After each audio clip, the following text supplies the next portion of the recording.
手把手祷告手。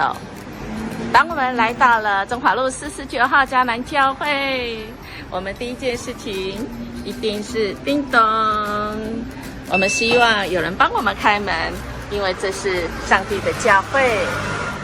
这个门哇，一打开好漂亮哦。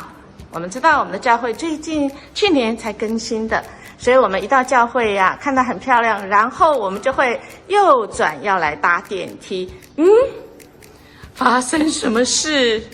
很抱歉，看起来电梯是无法使用。什么原因呢？我想大家应该知道了，想到了啊，我们的电梯要换新的，因为这台电梯呀已经太久了，开始做更新的。如果我们此时来到这边要去7楼的话，那我想我们大概会晕倒。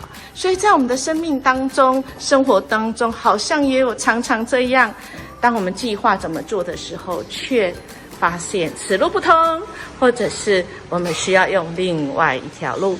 所以在圣经当中也跟我们讲我们要恳求神来引导我们的心，使我们有爱神的心，使我们一步一步往上，我们学习基督的忍耐。神要带领我们走人生的路，真的很苦即便只有2楼对身体不方便的人其实是困难的，但上帝的恩典真的够我们用哦。今天我们来分享一件事，就是在我们生命中被上帝说 no 的时候，我们是不是恩典够用呢？感谢一件恩典够用的事，代祷真的还有几个礼拜的时间哦，我们怎么度过呢？我们有没有忍耐？